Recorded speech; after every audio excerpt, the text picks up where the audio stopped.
Welcome to Hooray IELTS Speaking Part 2.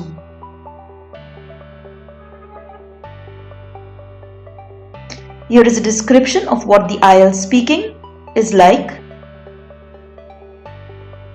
The time limit for this is 11 to 14 minutes. You cannot speak for less than 11 or more than 14 minutes as you will be penalized. There are 3 parts in the IELTS test. Every test is recorded. On request, you can also get your test video recorded. The 3 parts are general or self-introduction, which lasts between 4 to 5 minutes. Then you have part 2, which is your cue card round, where you will be given a cue card topic. This part lasts for 3 minutes. The first 1 minute is given for preparation, whereas the remaining 2 minutes are given for you to speak. Part 3 is a discussion on the cue card topic, also known as the follow-up round. Here you will be given around 4 to 5 minutes and you will be asked a series of questions.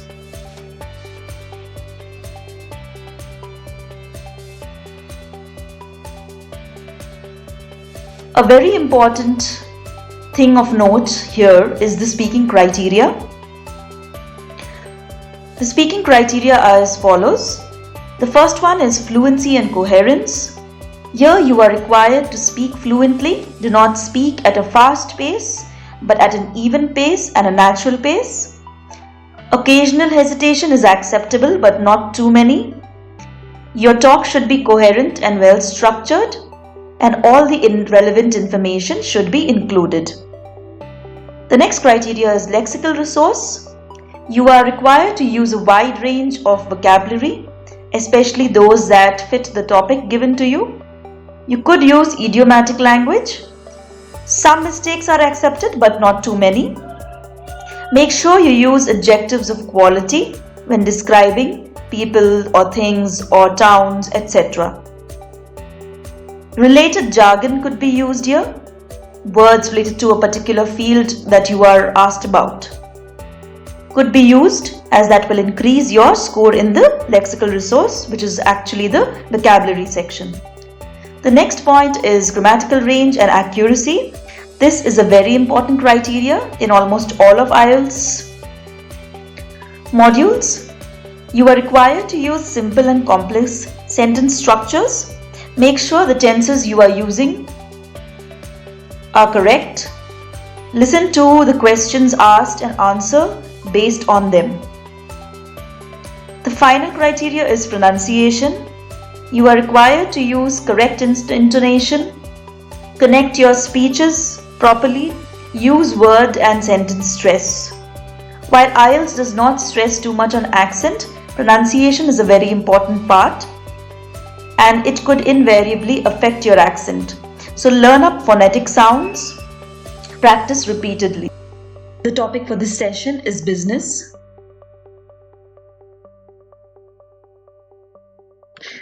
Here is a sample question. As you can see, your main heading is given at the beginning and you have 3 subpoints and a final concluding line. The topic here is describe a business that you admire. You should say what this business is, what the business sells, how long you have known about the business, and say why you like it so much. Let us move ahead and see what kind of sentences and vocabulary you can use when describing a topic like this. You could use these points to elaborate. Talk about easy businesses like food, retail stores, clothes, etc. Or pick an area of business that you are familiar with. If you know somebody in the area of the business, pick that person. It will help to give you a background story. Use descriptive words that denote what you like, such as inspiring, motivating, admirable, etc. When taking down the notes in the first 1 minute, take down the salient features, specific areas and descriptions.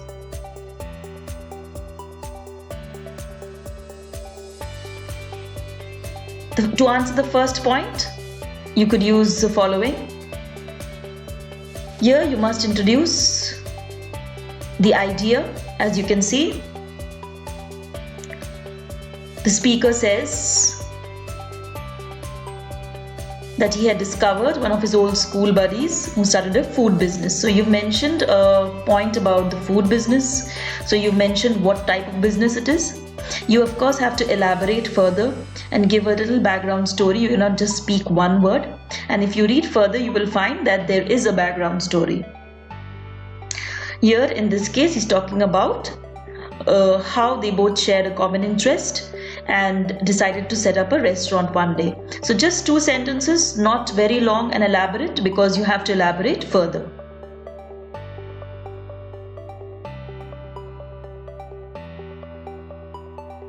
Now to answer the next point, what the business sells. Here you must expand your answer and give background information. If you notice, there's a brief description. As I mentioned earlier, use adjectives.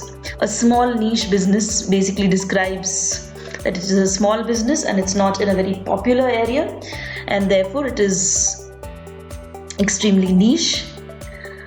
Now in the same sentence, you could also give a description of what the business offers, as the question also demands what the business sells. So here the speaker has added, it gives people a chance to learn new cuisines and cook for themselves. When you give background information, when you're expanding, since we're talking about food, you must include the types of food here and why it is niche. Here in this case, it's mentioned as pasta and bread, and how the person uses the kitchen as a study area. So as you can see here, you've expanded what the business sells, but you've also said the other related things to it, sub-points.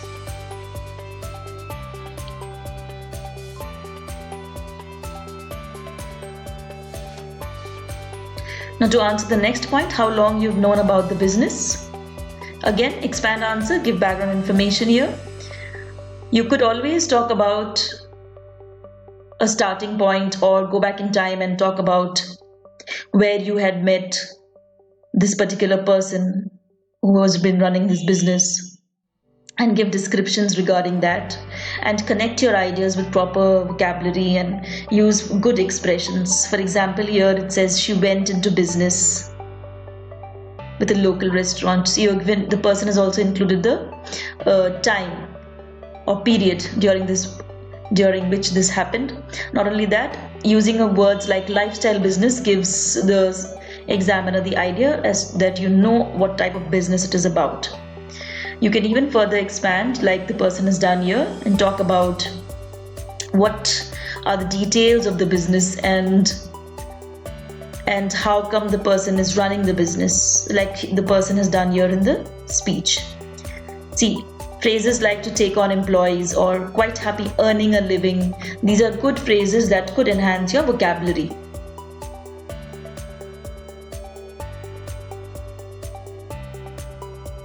Now, the next point, say why you like it so much. Here you could explain further or give instances, but make sure that it is crisp and concise. This is the place where you can use adjectives of quality, especially when you're describing what the person does and what kind of business it is.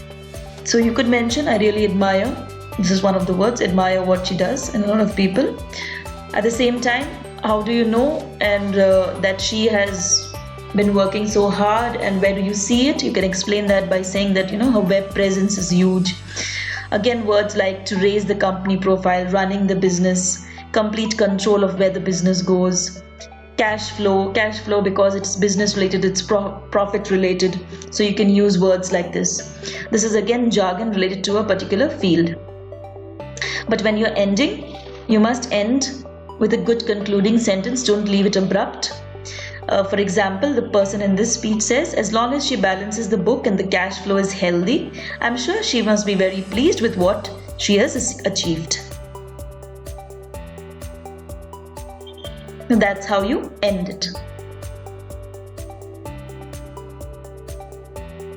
Now, talking about vocabulary and expressions which are extremely useful. Words and phrases like to be self-employed, which basically means to work for yourself and not for the employer. When you're talking about coming up with a new business idea, then you can use the word draw up a business plan.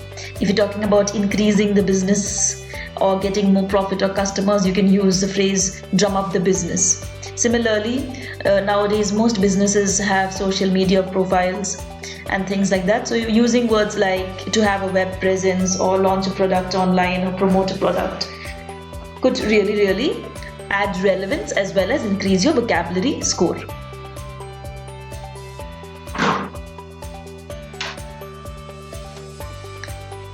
Some general tips that you could use for speaking are as follows. It's a good idea to find an English speaking conversation partner. Make sure you listen as well as speak. Use a mirror while speaking. Record your practice conversation. Listen to songs in English. Practice with music and movies. You could watch movies without subtitles and then with them to see how many words you can learn. Begin by practicing on subjects familiar to you.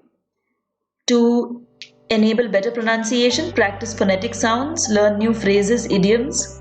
Pay attention to stress sounds, learn word forms with new words, pick up the sound of a vowel.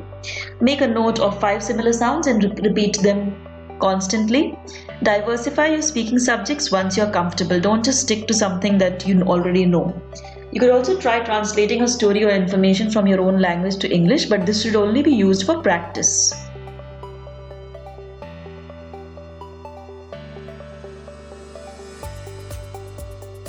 That is the end of this session. Thank you.